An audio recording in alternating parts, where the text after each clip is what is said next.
Recording in progress. بسم الله الرحمن الرحيم والحمد لله رب العالمين وصلى الله وسلم وبارك على سيدنا محمد وعلى آله وصحبه أجمعين. ربي اشرح لي صدري ويسر لي أمري واحلل عقدة من لساني يفقه قولي. سبحانك لا علم لنا إلا ما علمتنا إنك أنت العليم الحكيم. اللهم علمنا ما ينفعنا وانفعنا بما علمتنا وزدنا علما وعملا آمين. Seigneur, ouvre-moi ma poitrine et facilite ma mission. Aidez-nous à nos langues afin qu'ils comprennent mes paroles. Gloire à toi, nous n'avons de science que ce que tu nous as appris. Certes, c'est toi l'omniscient et le sage. Voilà donc, pour commencer, Inch'Allah, et pour vous mettre dans le plan général et la carte même des sciences islamiques, j'ai l'habitude de faire une petite présentation, mais j'ai dit je vais simplifier cette fois, je vais peut-être l'expliquer oralement. Quand on parle, je vais l'expliquer oralement et peut-être je vous passerai, Inch'Allah, le schéma. Je ne l'ai pas mis dans le cours pour des raisons de simplification. Donc, c'est quand on parle de la religion et notamment lorsqu'on parle de sciences islamiques, ce sont des sciences au pluriel, n'est-ce pas? Sauf ces sciences-là, nous avons des sciences qui nous donnent des informations pour mieux pratiquer notre religion. Tout ce qui est pratique, on l'appelle du fiqh. C'est ce que je vais essayer d'expliquer. C'est-à-dire comment faire de la purification, la salat, la zakat, le hajj, le mariage, la qaddar Allah, le divorce, etc. Ça, toute la partie pratique de din. Il n'y a pas que ça. Il y a avec la pratique, il y a quoi? Il y a le dogme. Aqidah qui fait de nous, nous sommes des musulmans. Et donc, cette aqidah, on l'appelle dogme, on l'appelle aqidah tawhid. Ça, c'est la partie, c'est-à-dire notre croyance. Il se base sur quoi? Quelle est notre croyance? Quel est le sens euh, de la ilaha illallah? Ça, c'est la partie dogmatique. Il n'y a pas de pratique. C'est plutôt tasdiq, croyance. Quelque chose qu'on y croit fermement. Il n'y a pas de doute. On y croit. Donc, il faut comprendre ça. Ça, un deuxième domaine qu'on appelle aqidah. Donc, j'ai parlé de fiqh, aqidah. Après, dans notre religion, il y a aussi des pratiques, pardon, des vertus, le comportement. D'accord? Ce domaine-là, on l'appelle al-akhlaq. On l'appelle akhlaq, l'éthique musulmane. D'ailleurs, il va vous parler tout à l'heure de l'éthique de l'étudiant. Il y a l'éthique musulmane, l'éthique de l'étudiant, il y a l'éthique de l'enseignant. Il y a différentes formes. Donc, tout ce qui est pratique, on l'appelle du fiqh, pour simplifier. Tout ce qui est dogmatique, on l'appelle aqidah, tout ce qui est dogme, tout ce qui est croyance. Croire en Dieu, le jour dernier, la tombe, etc. Le jugement, aqidah. Et tout ce qui est et tout ce qui est comportement, patience, les vertus, donc la générosité, on appelle des al-akhlaq, hein. Et avec ça, il y a quelque chose de très important que l'akhlaq. On est invité aussi à purifier nos cœurs de la haine, voilà, donc à purifier nos cœurs des maladies du cœur, ce qu'on appelle la haine, la jalousie, etc. Et avec cette purification, il y a ce qu'on appelle aussi l'élévation par l'acquisition de certaines qualités spirituelles, telles que aimer pour autrui ce que j'aime pour moi-même, la générosité, l'amour de Dieu, la sincérité, le courage. Ce sont si vous voulez, pas des vertus qui rentrent dans le domaine éthique, mais plutôt dans le domaine spirituel. Il y a une relation verticale avec Dieu, subhanahu wa ta'ala. Voilà, grosso modo, c'est les domaines. Donc, pour commencer, on commence déjà à distinguer entre ça. C'est pour cela que vous allez avoir des cours sur le fiqh, des cours sur le aqidah, des cours sur l'éthique, des cours aussi sur la spiritualité, mais pas en même temps. Donc, par exemple, la spiritualité, on la laisse pour l'année prochaine, Inch'Allah, parce que le programme est assez chargé. Et donc, c'est, si vous voulez, ce qu'on appelle hadou. En arabe, on appelle ulumu ghaya. Chaque musulman il apprend tout ça pour pratiquer bien sa religion, conformément à la sunna du prophète sallallahu alayhi wa sallam. Jusque-là, c'est clair, Inch'Allah? Voilà. Donc, chaque musulman, il est invité à cheminer. C'est comme s'il avait, si vous voulez, je ne sais pas, trois placards et chaque placard, il faut l'organiser correctement petit à petit, hein. Donc, le premier, c'est le droit, même par rapport au ordre de priorité, c'est l'aqida qui commence. Il y a le dogme, la croyance en Dieu. Avec la croyance en Dieu, il y a quoi? Il y a toutes les pratiques. Ne suffit pas de croire en Dieu sans pratiquer. C'est pour cela Allah dit إلا الذين آمنوا, يعني dans Surat Al-Asr, à l'exception de ceux qui ont cru et qui font des bonnes actions. D'accord? Donc, croyance plus pratique dans le cadre du fiqh, plus un comportement, plus une spiritualité. On ne peut pas dissocier une chose et on rend l'islam partiel. On s'occupe que de, par exemple, que de l'aqidah sans pratique, ou que de les pratiques sans aqidah, ou que le comportement sans les pratiques conformes, ou bien on néglige la spiritualité. Donc, ces ulum, on l'appelle raya. Que veut dire raya? Objectif. Chacun de nous cherche à apprendre pour pratiquer, se rapprocher d'Allah de la meilleure manière. Il cherche le chemin le plus court qui plaît à Allah subhanahu wa ta'ala. Après, yani, ces choses-là, on les a eues comment? Le Coran et la Sunna. D'accord, le Coran et la Sunna nous donnent ce qu'on va appeler par la suite des prescriptions, soit juridiques, soit dogmatiques, soit éthiques. Des prescriptions dont on les a tirées dans le Coran et de la Sunna. Mais des fois, on a des questions qui ne nous trouvent ni dans le Coran ni dans la Sunna. Un. Et des fois, on a des, des questions où le sens n'est pas très clair, voulu, hein, voulu par Allah subhanahu wa ta'ala. D'où yani, l'intervention ici de qui, à votre avis? Les savants. Ahsantum, barakallahu fikum. Les savants qui vont faire ce qu'on appelle, est-ce que quelqu'un a une idée? Qu'est-ce qu'ils vont faire? L'ijtihad, l'effort d'interprétation. Ben, sinon, on n'a pas. Yani, le ulama, Allah il fait référence aux ulama. Il dit As'alu ahla dhikri in kuntum la ta'lamun. Demandez aux gens du savoir si vous ne savez pas. D'accord? Ces choses que chacun de nous cherche, des fois on peut avoir, il y a des choses pour nous ne sont pas très claires. D'où l'intervention du ulama. Et donc l'intervention du ulama, qu'ils ont leur statut dans le Coran et dans la Sunna, vous allez voir même quand vous allez parler de l'éthique. Ils sont même, d'après le hadith du prophète Sassam, les héritiers des prophètes. Donc le prophète Sassam, il n'y a plus de prophètes après lui. C'est eux, les ulama, qui sont les héritiers. Mais il y a une question qu'on pose, mais comment on peut dire que ce savant-là voilà, est conforme à Coran et la Sunna? Nous, peut-être on n'a pas les moyens. Est-ce qu'il est conforme à l'esprit de la Sunna? Est-ce qu'il est conforme à l'esprit de le Coran, etc.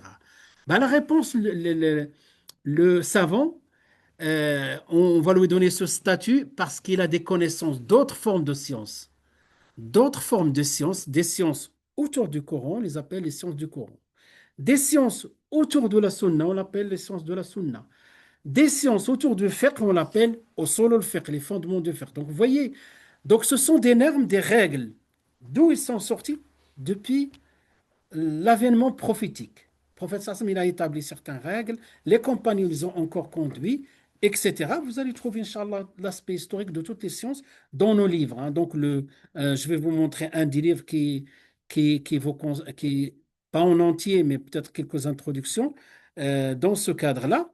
Donc, en deux mots, ces savants-là ne peuvent faire l'effort de l'interprétation que dans le cadre de ces outils-là. Ces outils-là, on les appelle les sciences du Coran, les sciences du hadith, le usul fiqh, si je fais que ça. Et la maîtrise parfaite de la langue arabe pour comprendre l'indication du terme. D'accord, vous me suivez jusque-là. Donc, cette deuxième catégorie des sciences, yani, on n'est pas obligé d'apprendre ça. Quand je dis on n'est pas obligé, vous allez voir que vous allez avoir une part de ça. Cette science, on appelle la science des moyens. C'est pas une science objective en elle-même. C'est-à-dire quand j'apprends au fiqh, c'est simplement des règles à respecter pour déduire al-hukm, la prescription, à partir d'un texte. D'accord? Inch'Allah. Donc, nous, dans cette formation, on avance, Inch'Allah, tout doucement, et on va, Inch'Allah, faire on va dire, cumulation, capitalisation de la connaissance de manière structurée. On ne va pas commencer par vous définir qu'est-ce que le fiqh, qu'est-ce que usul fiqh, qu'est-ce que les sciences du Coran, quel est le contenu, etc. Et on rentre et on va vous perdre dans ces détails-là. Ce ne sont pas détails, pardon. Donc, on commence par les choses les plus urgentes, indispensables et de manière structurée. Et donc, vous allez voir, Inch'Allah, qu'ils vont s'accroître petit à petit. Et à partir de la deuxième année, vous allez voir le début de ces sciences-là. En deuxième année, vous allez voir, Inch'Allah, usul fiqh. Vous allez voir, Inch'Allah, en troisième année, les sciences du Coran, les sciences du Hadith, petit à petit, les mêmes, ce qu'on appelle les maqasid de sharia, les finalités, donc petit à petit. Mais toutefois, en première année, voilà ce module de 2 semaines sur lequel on va parler un peu, on va dire, de usul al-fiqh de manière vraiment très simplifiée. Très simplifiée, d'accord? Usul al-fiqh pour comprendre le fiqh. Voilà donc l'objet de ce cours-là d'aujourd'hui. Est-ce que vous êtes avec moi? Ça va, Inch'Allah. Donc, il faut. D'accord. Donc, quand on parle d'introduction, donc, muqaddima fi fiqh, introduction au droit musulman, on parle que d'une introduction. On n'est pas on est dans le préalable. Hein, donc, on est le préface d'un livre, si vous voulez. On est dans le préalable. On n'est pas dans le vif du sujet. Et donc, introduction au droit musulman, on peut trouver des livres. Donc, ce livre, je l'ai cherché partout. Je l'avais. Je ne sais pas où je l'ai perdu quand je l'ai lu. C'est un petit livre qui explique ce que je viens de dire, qui explique un peu ce que je viens de dire, sauf là un petit problème de traduction. Je vais l'évoquer, Inch'Allah, tout à l'heure quand vous prenez un livre en français. Vous le prenez en arabe, c'est les mêmes termes. En français, on va voir, Inch'Allah, comment on traduit les termes, Inch'Allah, c'est important. Ou bien, donc, un des livres que vous allez utiliser, on va vous inviter à voir ce livre-là, Simplification des règles, des règles des actes cultuels. Est-ce que vous avez une idée de ce que ce sont les actes cultuels? Donc là, ce qu'on va dire, le fiqh. Hein? Inch'Allah, à la fin de ce cours, vous allez comprendre, Inch'Allah, ce que c'est. C'est du fiqh, là, une introduction du fiqh, du droit musulman, tout ce qui est pratique. Et dans ce domaine-là, vous avez tout ce qui est cultuel et tout ce qui est social. Le cultuel, la salat, la zakat, le hajj, avant la purification, la salat, la zakat, le hajj et le jeûne. Ça, c'est cultuel. On appelle ibadat, des actes cultuels, ibadat. Et tout ce qui est autre, mariage, transaction, droit successoral, les ventes, ça, c'est social. C'est très simple. Et donc, ce livre-là, puisque le programme de première année, on va parler de que des actes cultuels. Quand on dit cultuel, ibadat, purification, salat, zakat, saum, jeûne et hajj. Et en deuxième année, on va parler du droit de la famille. En troisième année, on va parler de droit des transactions, non pas avant transaction, de droit successoral, l'héritage, comment il se répartit en islam. Et la même année, vous allez voir là, il y a les transactions en islam. D'accord? J'espère que c'est assez clair pour vous. Ce livre-là, il y a une introduction. C'est un livre que je vous le conseille pour le garder toute l'année. Il y a une introduction qui parle un peu de ce que je suis en train de raconter, premièrement. Et deuxièmement, tout le contenu de votre programme de culte, ce que vous allez voir faire avec ma femme, et existe dans ce livre-là, une bonne partie. D'accord? Voilà deux références. Pour Usul Fiqh, ça c'est un de mes livres, donc sur les fondements du droit musulman. C'est plus destiné pour les deuxième année, troisième année, les cadres religieux. Voilà, mais je vous ai fait cette petite introduction à partir de ce livre-là. Ils sont là, ils sont en vente. Ils sont, voilà, l'édition ISHN, c'est l'édition de l'Institut. Donc, après plusieurs années, plusieurs références qu'on a utilisées, plusieurs formations qu'on a suivies, on a essayé de faire compiler quelque chose de plus simple, plus structuré. On a rajouté des chapitres, par exemple la partie historique, comment l'élaboration de ces sciences-là, pour donner un peu la légitimité de ces sciences-là, d'où ils sont venus. Et après, on rentre dans le vif du sujet, les termes, les définitions, les subdivisions, et on finit. On a fait quelque chose que, voilà, que je trouve pas dans les autres livres, beaucoup, beaucoup de schémas, de telle sorte que en tant qu'étudiant, en tant qu'universitaire, la plupart sont, vous êtes des universitaires, la plupart, au bachelier, ce n'est pas grave. Donc, pour avoir, Inch'Allah, vous allez voir des schémas mentaux. Donc, un schéma mental pour pouvoir scanner l'idée de manière structurée. Voilà donc pour commencer, تعريف مصطلح الفقه. Donc, maintenant, le fiqh. Tout à l'heure, je répète, je vous ai dit qu'il y a 4 domaines de pratique. 4 domaines dans lesquels on pratique notre religion. D'accord? On a, qui c'est qui peut m'aider? Hein? Même ceux qui sont à distance.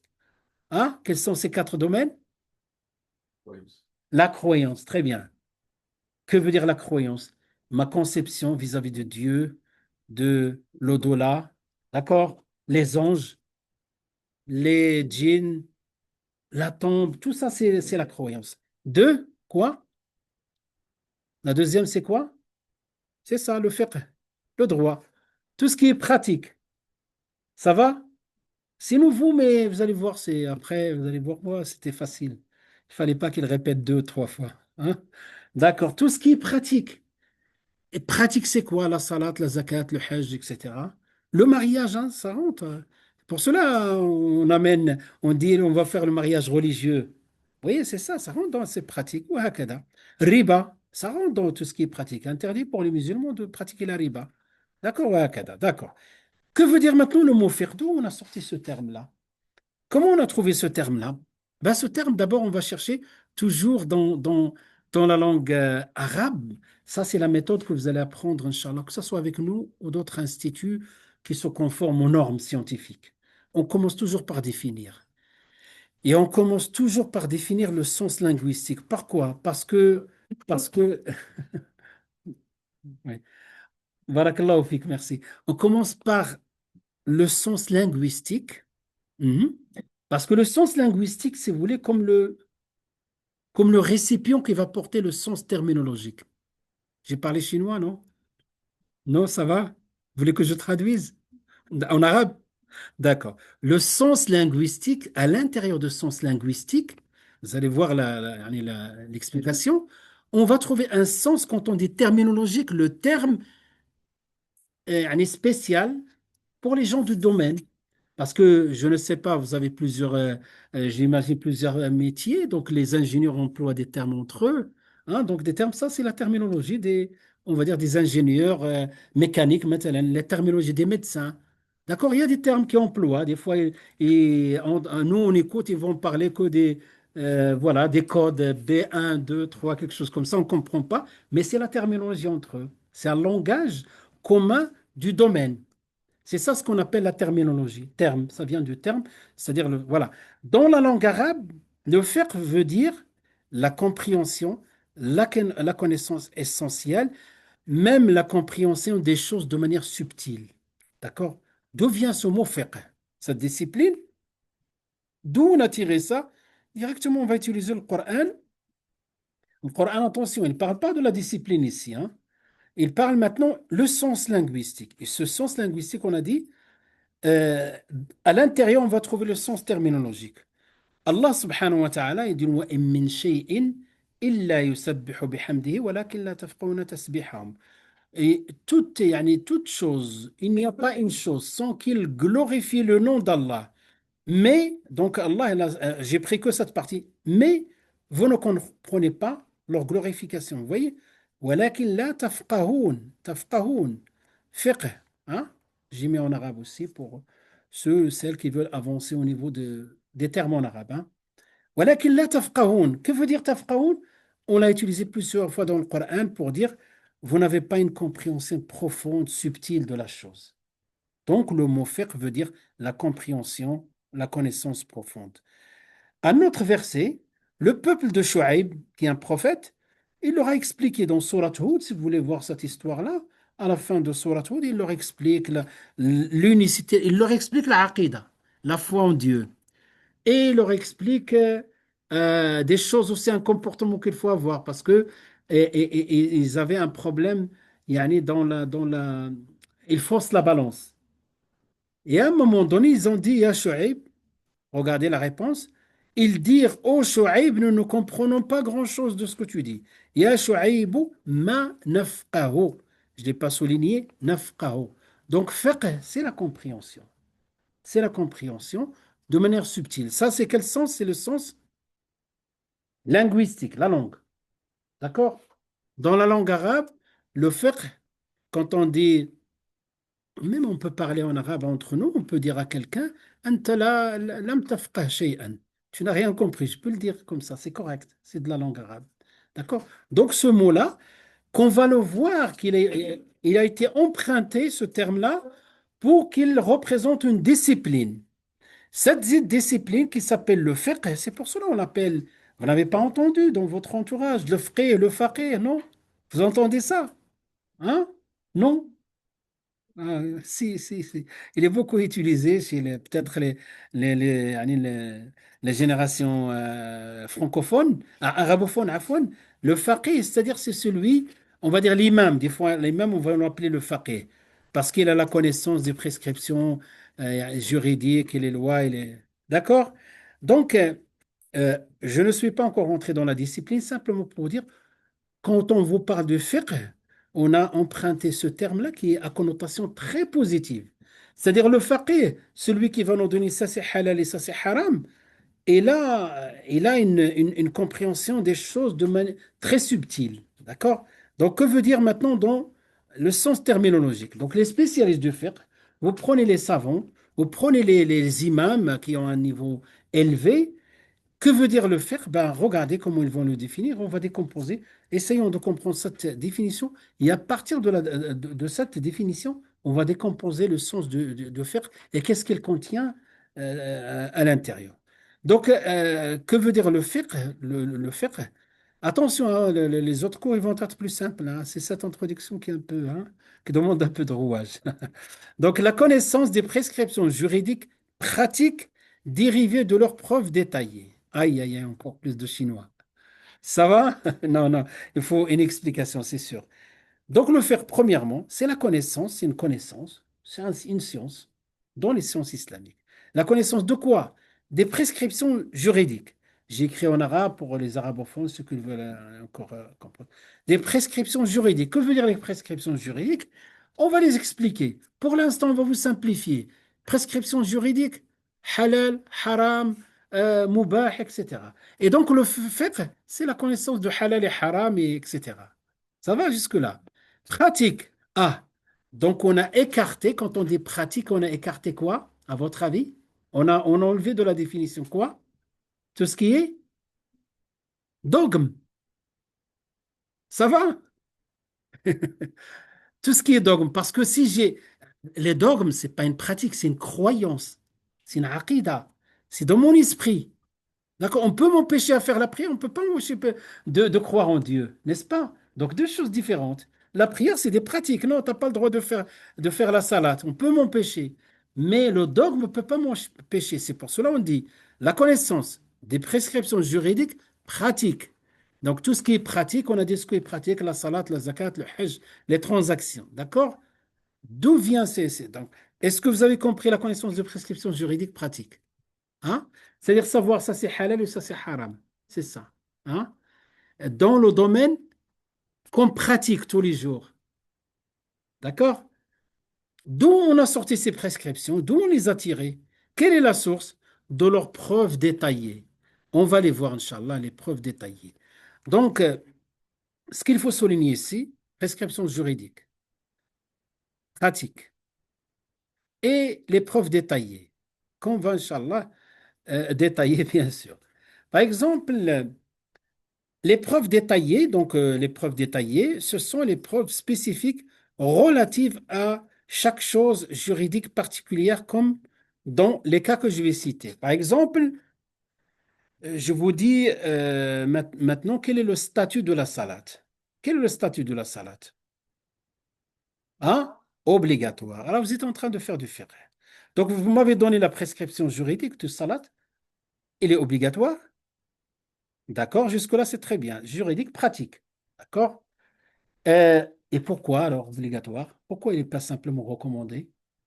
Ouais, c'est curieux. C'est écrit. Où c'est écrit? Hein, donc? Où est-ce qu'il est écrit les piliers? Où est-ce qu'il est écrit? Il faut apporter là. Donc, il y en a peut-être qui répondent sur le groupe. Hein? Coran, Sunna, bien. Mashallah, Hadda. Mashallah. Voilà. Donc, la connaissance des prescriptions juridiques, vous m'avez donné, hein? Le jeûne du mois du Ramadan. Hmm? Là, obligatoire, pas obligatoire. Les piliers, c'est autre chose. Avec le temps, vous allez voir la distinction et la finesse dans les termes. Donc, le jeûne, c'est une obligation. Le jeûne du lundi, c'est une sunna qui veut dire une, hein, c'est une recommandation. Très bien. En arabe, on dit oui, sunna, on peut dire recommandation. D'où on a tiré tout ça? Eh bien, comment on est arrivé ça, là? Quelqu'un qui ne connaît rien, D'où on a tiré tout ça, hein? De leur, voilà, de leur preuve détaillée. Avant qu'on arrive au décor, là, on va pas, hein. De leur preuve détaillée.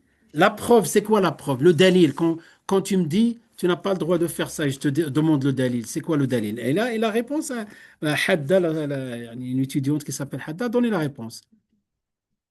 Non, fin la chaîne de transmission. Coran avant la chaîne de transmission. Mazen, rangeons la chaîne de transmission. Mais pas pour le moment. Hein, là, le Coran et la Sunna. Commençons, Inch'Allah, pas à pas. De le Coran et de la Sunna.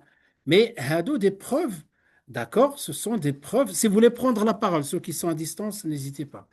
D'accord? Donc, vous m'avez dit que la salat est obligatoire et le jeûne du, du lundi, c'est ça, est recommandé, d'accord? Et consommer ou l'alcool est interdit. D'accord, très bien. Trop parler la nuit, hein? Déconseillé, mashallah. Voilà. Et s'habiller en marron, en bleu, c'est, si je change d'avis, je prends un bleu ou la noir, c'est permis. Voilà, vous m'avez sorti les 5 prescriptions juridiques, hein? Donc les 5. Mais on a eu tout ça, hein? D'où on a tiré tout ça? D'abord, du dalil, le Coran et la Sunna, d'accord? Et des fois, on utilise autre chose. Donc, le Coran et la Sunna, mais à quel endroit? Si vous m'avez dit que le jeûne est obligatoire, donnez-moi la preuve maintenant dans le Coran. C'est ça ce qu'on appelle preuve détaillée. C'est-à-dire tel verset, tel sourate, verset numéro 1 indique qu'il faut jeûner obligatoirement. C'est ça ce qu'on appelle jeûne détaillé. Par exemple, si ma mémoire est bonne, verset 183 ou 84 de sourate Al-Baqarah 2, Allah dit subhanahu wa ta'ala, ô vous qui avez cru, on vous a prescrit as-siyam. Quand kutiba alaykum dans la langue arabe, cela implique obligatoire. Et la suite nous explique pendant le mois du Ramadan. Et donc c'est ça la preuve détaillée. Ce verset, le Coran, c'est la preuve, à votre avis, globale. On va trouver des choses. Tout à l'heure, on a donné des exemples. Par exemple, l'interdiction voilà, de consommer de l'alcool. On trouve dans le Coran, mais dans quel verset? On va aller chercher dans Surat Al-Ma'ida, Ya ayyuhalladhina amanu, innama al-khamru wal-maysir ansab. Donc, indiquer le verset en question. C'est ça ce qu'on appelle les preuves détaillées. Jusque-là, c'est bon? Allez, on va donner des exemples. Et, alhamdoulilah, vous m'avez aidé à trouver les. Voilà. Exemple du Coran. Regardez, vous sont interdites les bêtes trouvées mortes de Surat al-Ma'ida. Donc ça, c'est la preuve détaillée. Une preuve détaillée de quoi? Qui indique l'interdiction de consommer toutes les parties des bêtes mortes. Vous savez, les bêtes mortes qui n'ont pas subi un abattage rituel. On l'appelle meïta en arabe.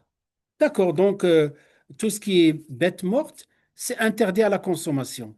Et donc là, si je reprends la définition, c'est-à-dire, le fiqh, c'est la connaissance de prescriptions juridiques. Ici, c'est la connaissance de l'interdiction de consommer la bête morte. D'accord? Tiré d'où? Dérivé d'où? De la preuve détaillée. La preuve détaillée, c'est Surat al-Ma'ida, Surat Maïda, verset 3. C'est ça la preuve détaillée. Ça va jusque-là?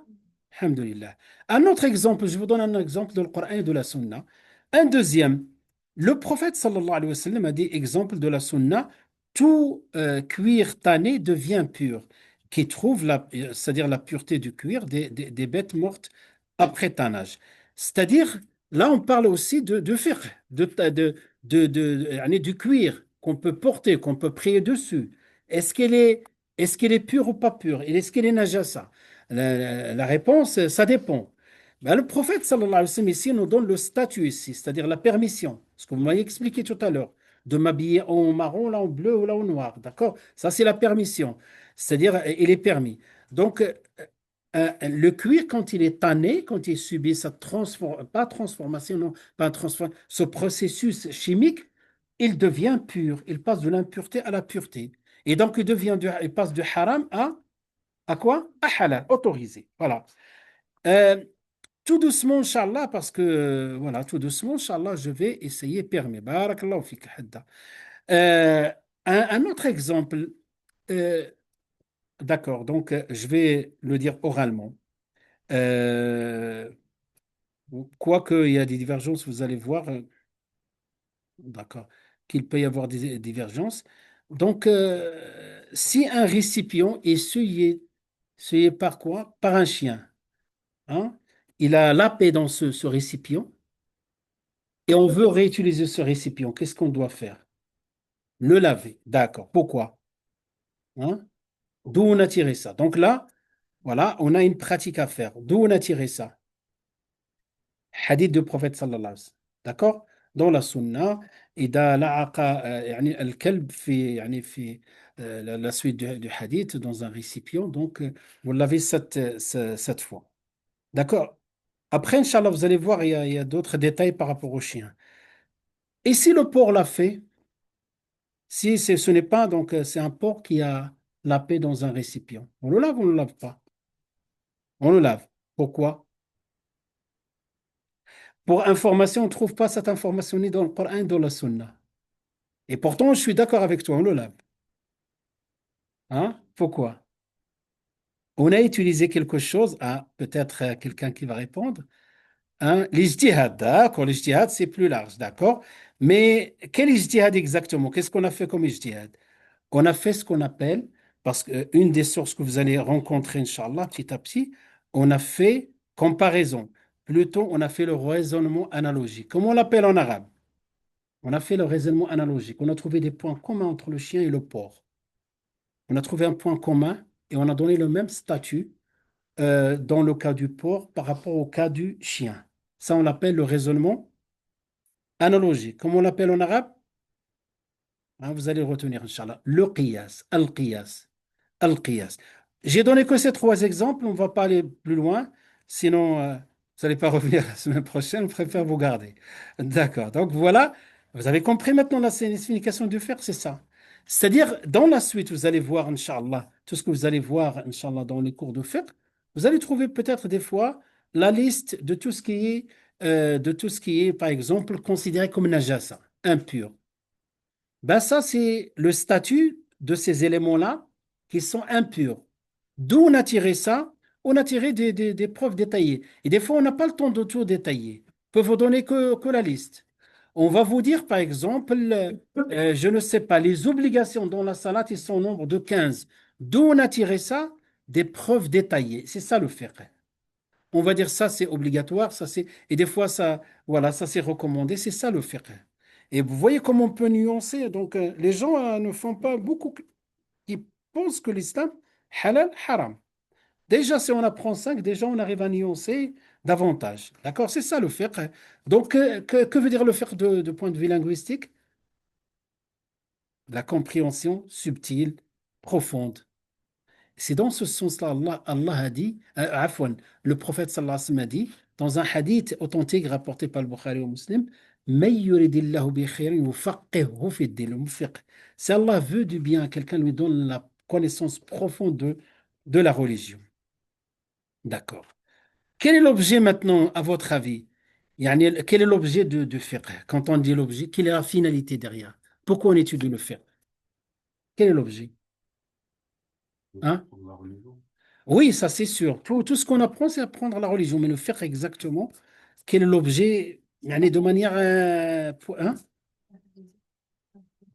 Tout ça, c'est large, précis.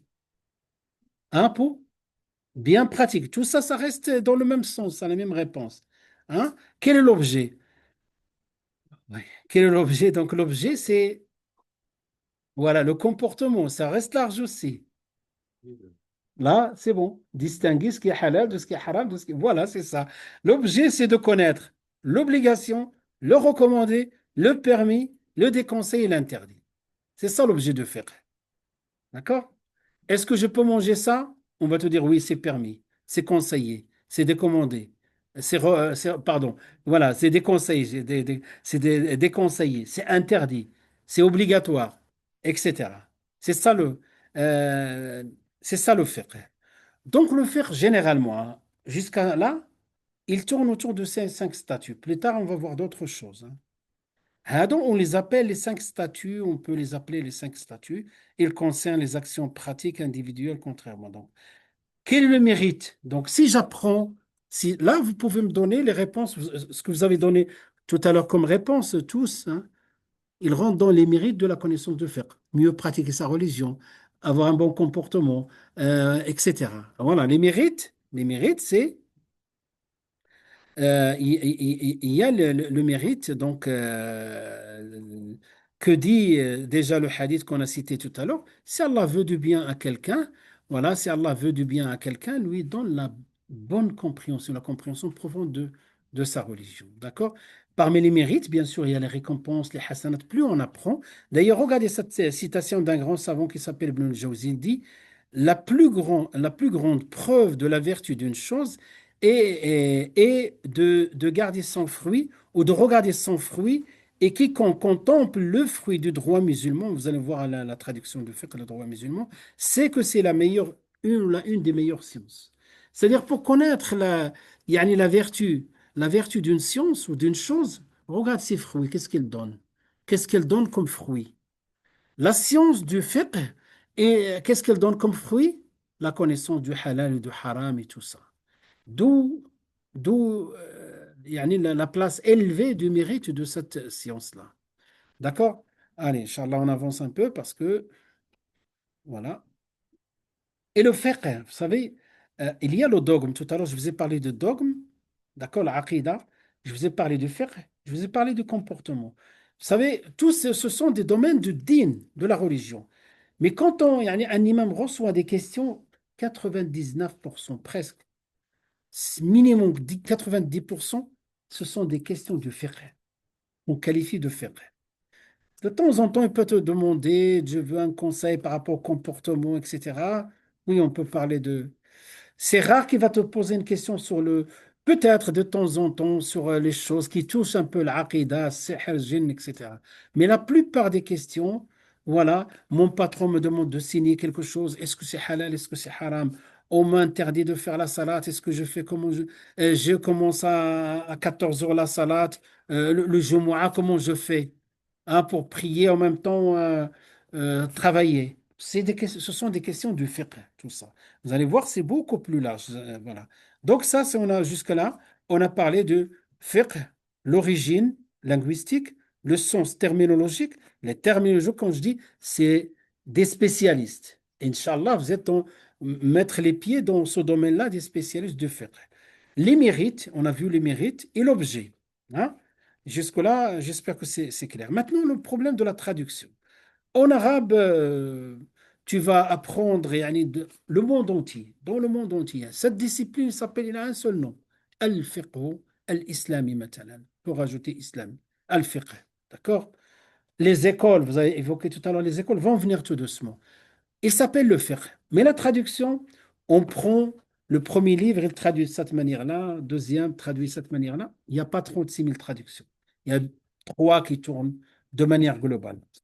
Il y a donc, j'ai essayé de vous regrouper tout ça. On l'a jamais fait, mais avec le temps, on essaie toujours de penser à certains détails. Donc, les principales traductions, on va voir laquelle qu'on va, Inch'Allah, qu'on va adopter. Dans certains livres, il faut parler de la jurisprudence islamique. C'est tout simplement du fiqh. Ces slides, vous allez les avoir, Inch'Allah, ce soir dans avec l'enregistrement. Donc, le fiqh, il l'appelle la jurisprudence islamique. C'est du fiqh. C'est la même chose.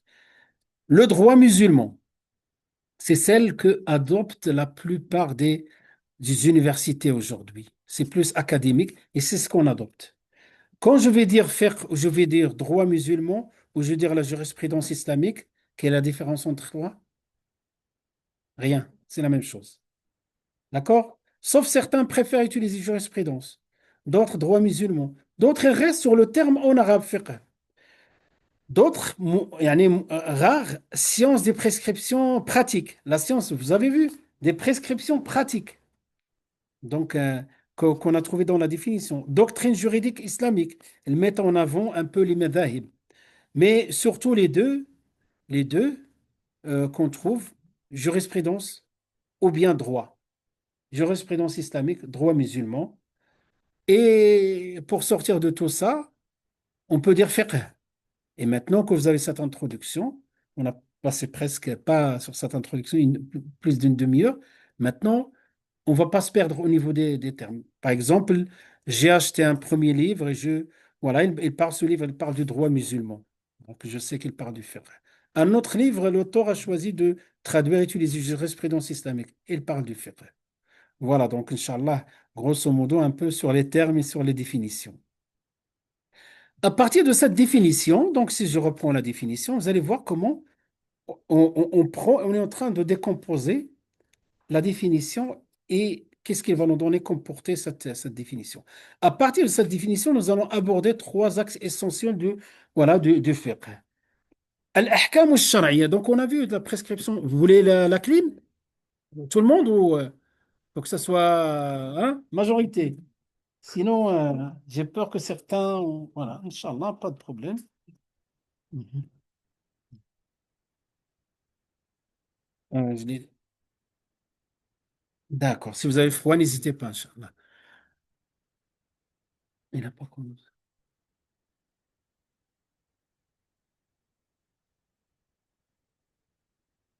D'accord. Ouais, c'est bon, on est bien réglé. Donc, lorsqu'on parle de prescription, lorsqu'on parle de fiqh, ici on revient à la définition, on a dit, c'est la connaissance, l'ilm, des prescriptions juridiques. Vous vous rappelez les prescriptions juridiques? Hein, les cinq statuts.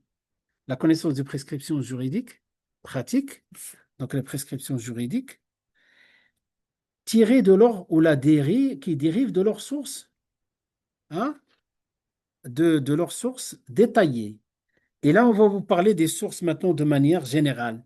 Hein, les sources, le dalil, Coran et la Sunna. Donc, quand on parle de fiqh, on est obligé d'expliquer les cinq statuts, plus les sources d'où on tire le fiqh, d'où on tire le droit musulman, d'où on tire la jurisprudence islamique. D'accord? La source, c'est, premièrement, Coran. La Sunna, tout à l'heure, j'ai rajouté quelque chose. Pas hadith, c'était pas hadith. Sunna, c'est hadith. Troisième. Hein? J'ai utilisé l'analyse, pas l'analyse, raisonnement analogique. Voilà, c'est ça. En arabe, comment on l'appelle? Le qiyas. Vous allez trouver Satanis 110 normalement. On va simplement expliquer quatre principaux. Hein, les quatre principaux, le principal, source principale, le ijma', le consensus, Inch'Allah, plus tard. Et lorsqu'on parle de fiqh, donc comme on a dit, le qiyas, très bien, Hadda. Donc, quand on parle de fiqh, il faut expliquer les cinq statuts. Il y en a d'autres. Hein. Il faut expliquer les sources de législation et il faut expliquer le domaine du fiqh. Où est-ce qu'on applique le fiqh? Où est-ce qu'on le trouve dans notre vie? Allez, maintenant, les cinq statuts juridiques, vous les avez trouvés, donc on le fait rapidement. Mais on les définit. C'est ce que le législateur, quand on parle législateur, les ulama, ils ont utilisé comme ça. En arabe, il dit, يعني الشارع, c'est-à-dire الشارع هو الذي يشرع, c'est-à-dire celui qui a légiféré. Le législateur, celui qui a légiféré. On a mis grand L, ici on parle de Dieu subhanahu wa ta'ala, dans le Coran et dans la Sunna. C'est ce que le législateur demande Al-Mukallaf, c'est, que veut dire, on a traduit. Ça, c'est un des termes qu'on n'a pas trouvé une bonne traduction. Il est impossible de trouver une bonne traduction. Parce que le Mukallaf en arabe, il a trois conditions. Le Mukallaf, ça veut le Mukallaf, ouais, celui qui est, voilà, toute personne, donc toute personne pubère, toute personne musulmane, pubère et sainte d'esprit. Donc ça, on l'appelle mukallaf. Mukallaf, c'est-à-dire responsable sur ces actes-là. Et c'est lui qui est concerné par le halal et le haram. Mais l'enfant et la personne qui n'a pas sa raison, il n'est pas concerné.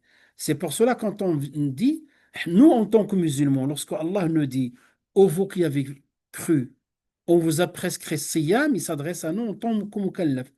Il a rendu le jeûne obligatoire, donc il parle de mukallaf. Vous allez trouver, donc, pour s'habituer avec notre traduction, c'est pour cela que je fais ce passage-là. Vous allez trouver des fois dans certains livres l'astreint. L'astreint, mais l'astreint, faut pas mélanger avec quand on est d'astreint professionnellement. C'est-à-dire, même au niveau de la langue, le terme le plus proche. L'astreint, ou le mukallaf. Et qu'est-ce que le mukallaf? Trois choses. Toute personne musulmane pubère et saint d'esprit.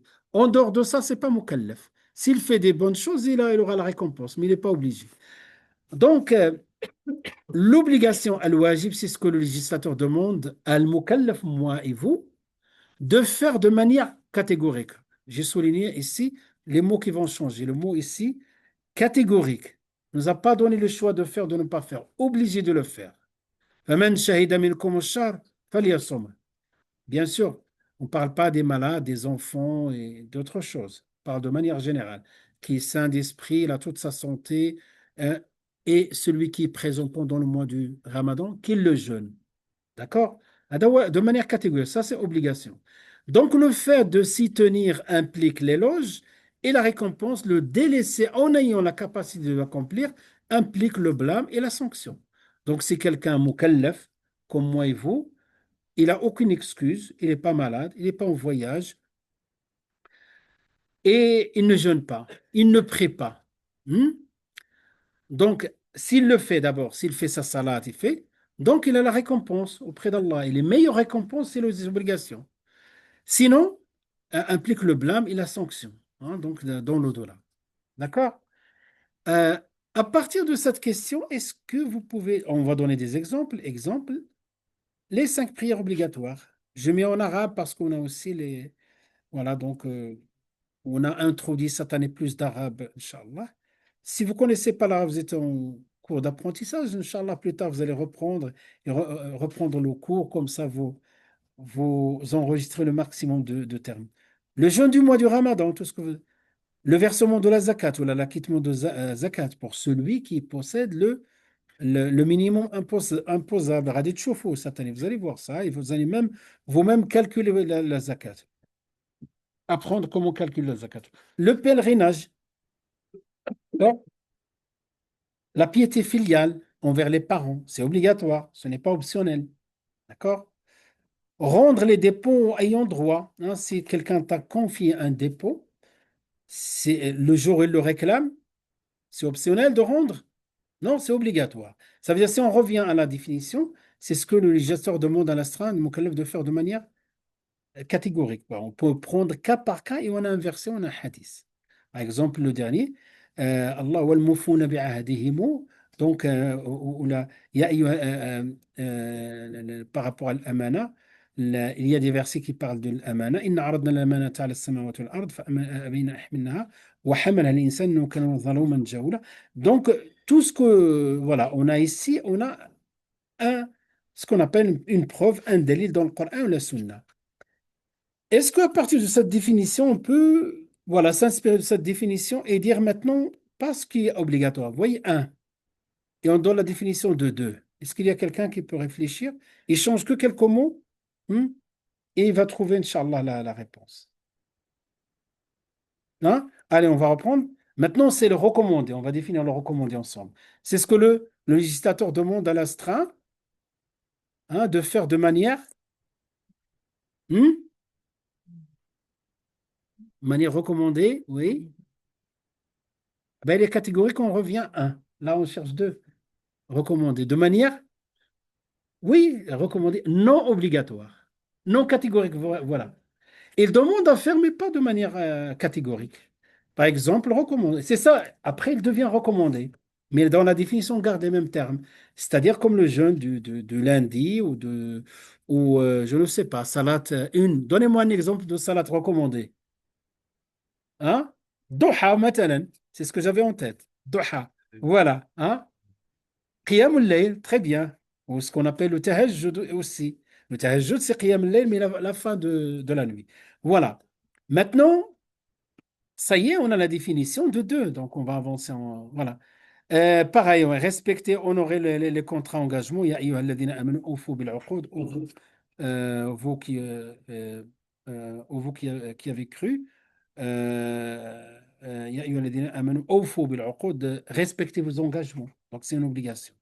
D'accord. Donc maintenant, on va recommander. Voilà, d'accord. On va définir deux. On peut trouver seul.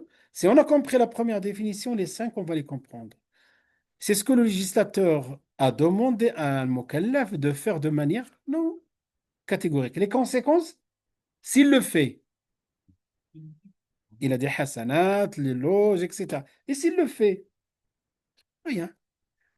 Non, aucun blâme. On ne blâme pas, on ne lui dit pas pourquoi tu n'as pas fait le jeûne de lundi. Non, je ne l'ai pas fait, bah, tu n'as pas. Voilà. Exemple, donc, les actes recommandés.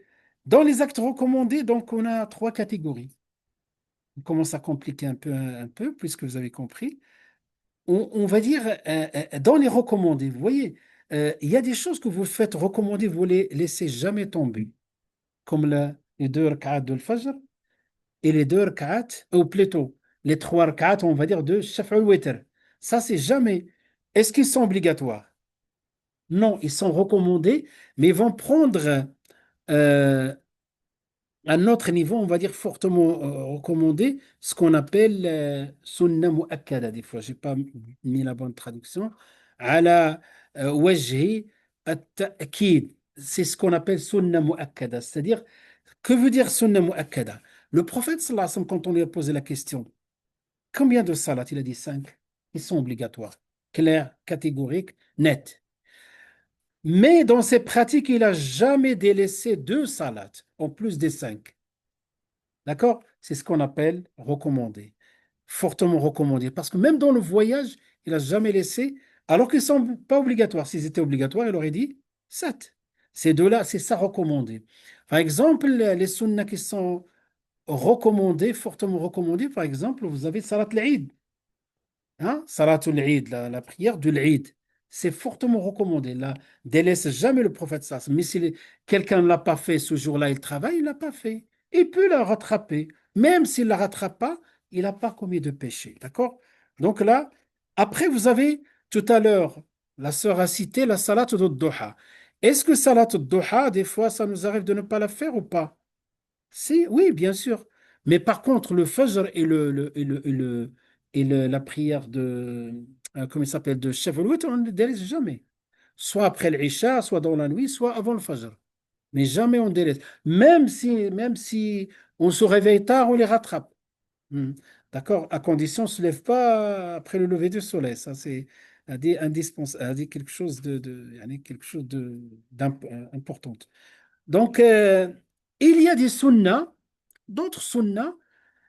Donc, la première, par exemple, les deux sunnas que j'ai cités tout à l'heure, voire trois, j'ai cité aussi la prière de l'Eid, on les appelle fortement recommandées, ou appuyées, sunna mu'akkada.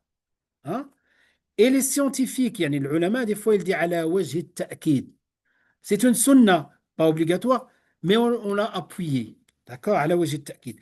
Un acte recommandé, ce qu'on appelle al-mubah nafila. Par exemple, deux rak'at après Dohr. Voilà, la plupart, on a, parce que des raisons du temps, on a fait le Dohr et on s'est levé pour suivre le cours. Et bien, des fois, quand on a le temps, on le fait tout le temps. Donc, ça, c'est une sunna tout court, recommandée. Mais il y a encore des sunnas, مثلا des sunnas, ce qu'on va appeler par la suite fadila ou mustahab ou sunna zaïda.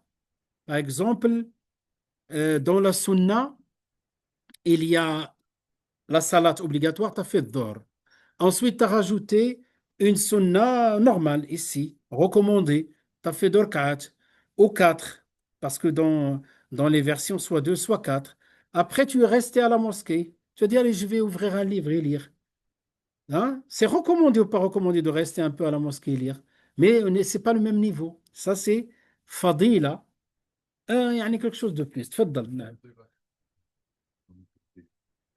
Sunna, voilà, c'est sunna, normalement, c'est une sunna qui est fortement recommandée. Voilà.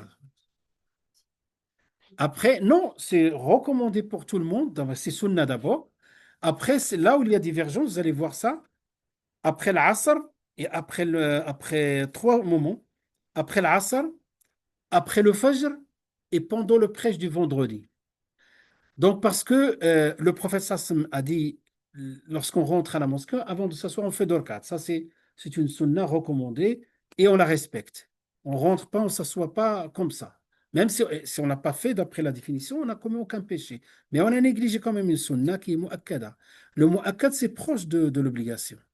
Donc, je me lève, je fais ces deux, je me lève pas, je rentre, je fais deux rak'at. Mais en même temps, le prophète sallallahu alayhi wa sallam, il a interdit ou l'a plutôt déconseillé de faire des prières parce que cette salat de deux rak'at, c'est une salat obligatoire ou sunna? On est dans la sunna, d'accord. Mais le prophète Sassim, il a aussi déconseillé, voire certains ont pris ça comme interdit, parce qu'il y a maintenant, vous nuancez, déconseillé ou interdit. Il a déconseillé, sallallahu alayhi wa sallam, de faire la salat à des moments, la salat nafila, la salat sunna, à des moments après l'asr ou après le fajr et pendant que le prêche du vendredi. Ben, sur cette question, on a un texte qui nous dit, vous rentrez, vous faites deux rak'at, un texte qui nous dit, il y a des moments où il ne faut pas faire de sunna par rapport à votre question, hein. Voilà, donc je reprends. Donc, d'un côté, à chaque fois que je rentre à la mosquée, je dois faire deux rak'at, et en même temps, celui qui m'a, on va dire, recommandé de faire ces deux rak'at, il m'a dit qu'il y a des moments où il ne faut pas faire de nafila. D'accord? Et là, les ulama, ils ont fait l'ijtihad. Est-ce que nafila concerne ces deux rak'at de Tahiyat al-Masjid ou pas? La réponse, il y a quatre écoles, deux avis, deux écoles d'un côté, deux écoles de l'autre côté. C'est ça. Et d'ailleurs, le faire, c'est ça. Vous allez apprendre beaucoup de choses dans lesquelles divergence. D'accord? C'est une question de divergence. Et quand on regarde le dalil sur lequel ils se sont basés, tout le monde a raison. Maintenant, que ce que je fais, ben, si je pose la question à mon imam, je lui ai posé la question au début, il m'a orienté vers une pratique, je garde cette pratique-là. Peut-être le jour où je vais avoir les moyens d'avoir plus de connaissances, je vais maintenant faire un peu d'archéologie, entre parenthèses, sur les avis des uns et des autres. Pourquoi toi, l'imam Malik t'a dit il ne faut pas le faire, et toi, l'imam Shafi t'a dit, ah ben, il va dire pourquoi? Eh ben, il faut les outils. On commence à... hein? Ah oui.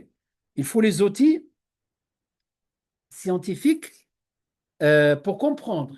C'est l'objet de la formation en sciences islamiques, de comprendre ce que c'est le dalil, de comprendre ce que c'est les indications linguistiques, de comprendre lorsqu'il y a des années de textes visiblement pour nous en contradiction, comment faire la prévalence, etc., etc. Voilà. En tant que débutant, je suis muqallid, je suis mon imam. Ce qu'il me dit, mon imam, à condition que mon imam, il a deux qualités. La première qualité, quelqu'un de confiance. Il craint Dieu, il ne va pas me dire sous l'effet de la passion, il va me donner un avis. Et deuxième chose, il a les connaissances. Il sait de quoi il parle. Voilà, qu'Allah nous donne la connaissance. Et vous voyez donc, moi par exemple, à la mosquée, quand je fais le khutbah, je dis à personne ni s'asseoir ni se lever. Celui qui rentre fait d'orkat, je dis très bien, il a suivi, alhamdoulilah, il a appliqué le hadith de cette manière-là. D'après Imam Shafi'i, il a vu la prévalence de ce hadith-là. Celui qui rentre, qui s'assoit, que je dis, alhamdoulilah, il a pratiqué le deuxième hadith que l'imam Malik, il a fait la prévalence par rapport à ce hadith. C'est tout. Et on ne crée pas de fitna au sein. Par contre, par contre, si quelqu'un fait quelque chose, n'est pas conforme, Salat al-Jumu'ah, il me dit, si tu peux ne faire, on a le temps, pendant les fêtes, tu ne fais 4 rak'at, ou là, tu ne fais au lieu de 2 rak'at pendant Salat al-Jumu'ah. Là, on sort du cadre légal. Et ce sont des choses consensuelles, établies de manière catégorique. Mais les choses où il y a divergence, alhamdoulilah, il y a une largesse. On ne va pas imposer. Si on me demande mon avis, je vais lui donner mon avis. S'il me demande mon avis, il me dit, tu rentres, tu t'assois quand l'imam fait le prêche. Parce que c'est extrêmement important d'écouter les prêches. Allah il nous a interdit de faire quoi que ce soit pendant le prêche. Pour moi, c'est l'avis le plus prévalent. Wallahu alam. Ça ne veut pas dire que je comprends mieux que Shafi'i qui dit non, il faut faire quand même d'orkat. Il connaît beaucoup plus que moi. Beaucoup plus que moi. Si je me compare à lui, c'est que je l'ai dénigré. Non, non, on ne se compare pas, c'est savant. Simplement, nous, quand on est talabatul ilm, étudiant et on a avancé, on a un peu fait de l'avance, un peu, on peut voir les avis et voir l'avis qui nous semble plus convaincant, tout simplement. Le recommandé, donc vous avez défini tout à l'heure, donc le recommandé, on a des exemples, hein. Vous avez des exemples ici. Par exemple, dire le salam, tu passes dans un groupe, il est recommandé de dire salam alaikum. Et à votre avis, pour répondre, obligatoire. Dire, si tu passes, tu dis pas salam alaikum, c'est pas grave, tu as négligé. Tu as peut-être loupé des hasanats de dire salam alaikum. Si tu le dis, c'est recommandé. Mais une fois que tu le dis, ceux qui écoutent, il devient obligatoire. Vous voyez les statuts des choses. Donc, vous avez des exemples. Allez, comment maintenant, comment on peut. Donc, vous avez des exemples, hein, donc, des exemples de chaque catégorie, hein. Inch'Allah, je vous laisse lire ça. Maintenant, le haram. Allez, comment on peut définir le haram? On a dit à partir de la première définition. C'est ce que le législateur a demandé, hein, au, à qui donc au mukallaf de, de ne pas faire, comme on peut le dire en seul mot, sans la négation, de s'abstenir de faire, oui, s'abstenir de faire de manière catégorique, voilà, catégorique. Le fait de s'en abstenir implique éloge, la récompense. Le fait voilà, de le faire implique la sanction et les blâmes. Voilà. Exemple, c'est quoi qui est haram? Allez, consommation d'alcool, hein, la même définition. Donc, vous voyez à peu près, voilà, la consommation. Donc, sharbul khamr, aklur riba, hein, on a pratiqué l'usure, commettre l'adultère, la fornication, voler, sariqa, tuer une personne sans droit, donc ça c'est l'autorité qui est, voilà, tuer une personne, meurtre, manger de la chair du porc, rompre injustement les liens de parenté, même rompre les liens de parenté de manière générale. Qati'atul rahim, al-kadhib, mentir, porter de faux témoignages, shahadatul zur, wa hakadha. Shahadatul zur, délaisser volontairement la prière obligatoire, tarkus salati amdan. Donc, une question qui m'a été posée. Et voilà, donc des fois, voilà, une question qui m'a été posée. Je sais, je connais pas la personne, une étudiante, je ne sais pas quel, euh, quel niveau, parce que vous savez, nos étudiants, on leur donne, Inch'Allah, un lien. On a un groupe dédié aux questions-réponses de l'imam. Vous avez des questions, je prends un peu de temps avant de creuser et vous donner une réponse écrite que vous pouvez même, voilà, un jour me juger par rapport à cette réponse. Donc, en général, donc, on a ce groupe-là et quand on a des questions, on envoie ces questions-là et en fonction du temps, donc pour nos étudiants, on n'ouvre pas ça pour les autres, pour les accompagner dans autre chose, autre voilà, que dans les cours. Donc, il y avait une question ou un patron, donc une étudiante, un patron, pour bénéficier, voilà, normalement, légalement, il n'a pas le droit de bénéficier, par exemple, des aides pendant 2 ans. Donc, la première année, il a le droit, deuxième année, il a trouvé des astuces. Et il demande à son stagiaire de signer, pour lui, ça coûte rien, de faire une griffe. Et lui, il va bénéficier pendant une année encore des aides de l'État. Il me dit, qu'est-ce que je fais? Et pour lui, il n'y a rien qui change, on continue, mais sauf qu'il va bénéficier. Je lui dis, ma réponse est très claire et nette, c'est shahadat az-zur. Ce qui te demande de signer ne correspond pas à la réalité. Et donc, tu ne signes pas un shahadat az-zur. Donc, vous voyez, porter de faux témoignages. Un exemple, j'ai pensé à ça parce que c'est récent. Voilà. Donc, comment on peut définir alors dans ce cas-là le... Ah oui, il faut compliquer un peu. Maintenant que vous comprenez, on aime bien compliquer. Vous savez, le haram, il y a 2 niveaux de haram. Oui, 2 niveaux. Vous pouvez comprendre. Vous avez une idée du niveau? C'est lequel? Majeur, ça c'est, oui, ça c'est le kaba'ir, les péchés, ça. Majeur et mineur, mais vous n'êtes pas loin. Mais quand on dit haram, oui, les grands péchés, ça ce sont des péchés. Moi, je parle maintenant du statut, dans le statut haram. Alors, comme un exemple. Hein? Dans ce sens-là, oui, dans ce sens-là, on les appelle haramun li dhatihi par lui-même et haramun li ghayri par un facteur étranger. Je vous donne un exemple. Boire de l'alcool, haram.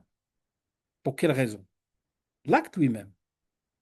Maintenant, quelqu'un qui transporte de l'alcool, haram ou halal? Haram. Haram aussi, mais c'est pas le même niveau. Haram par un facteur étranger, parce que tu vas le porter à d'autres qui vont boire l'alcool.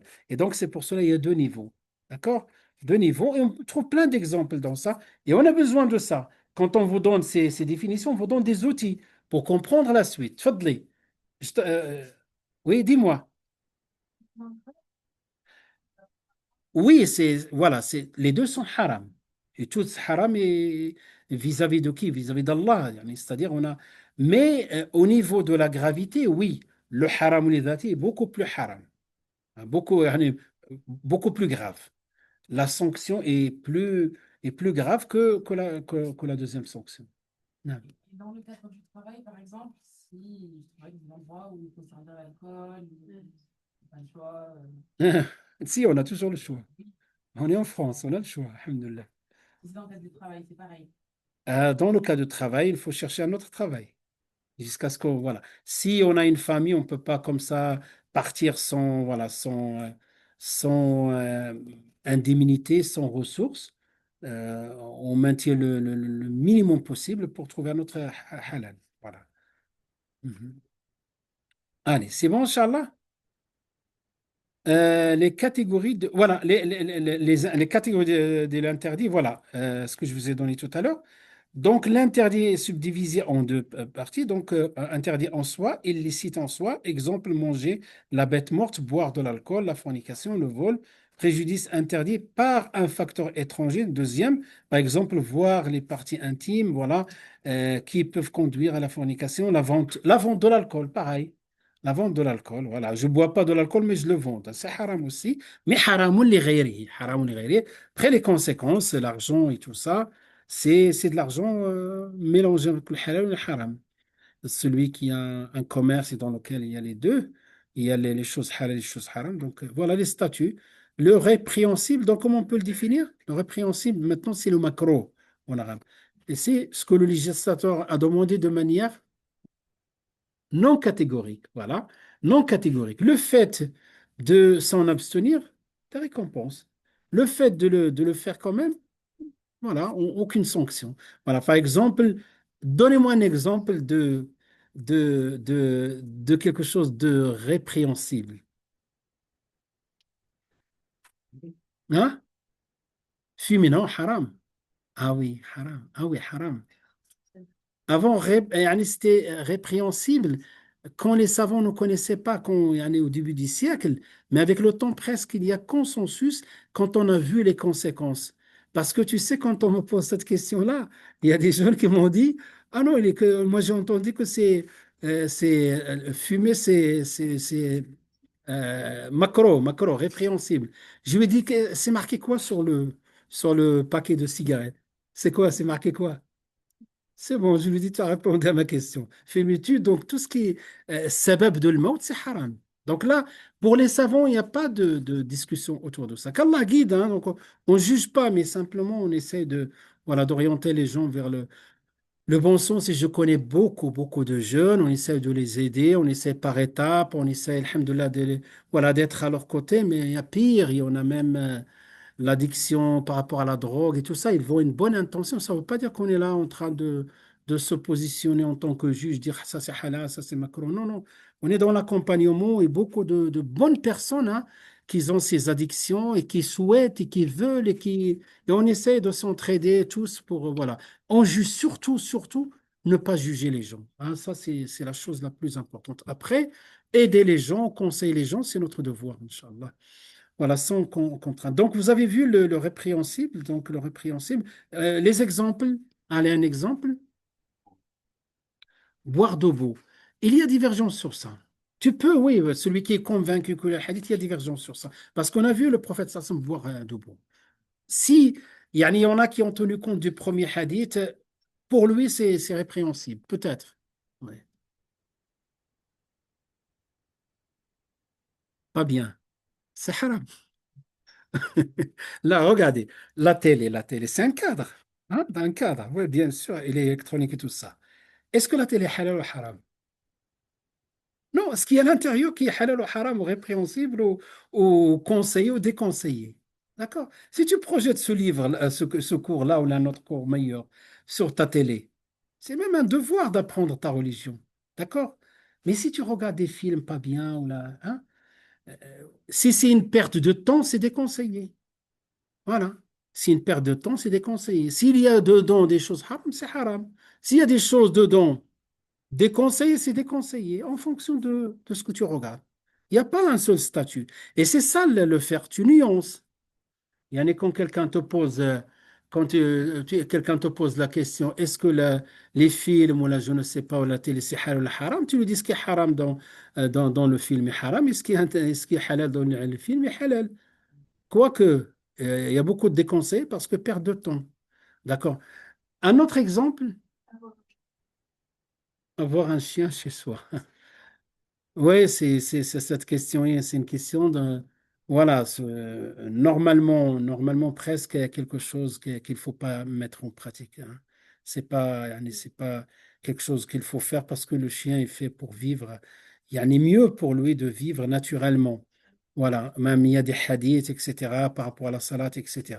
Ça ne veut pas dire que le traitement des animaux, on a des gens qui vont rentrer au paradis à cause, en raison de bons comportements envers un chien. Donc les hadiths sont dans le Bukhari Muslim.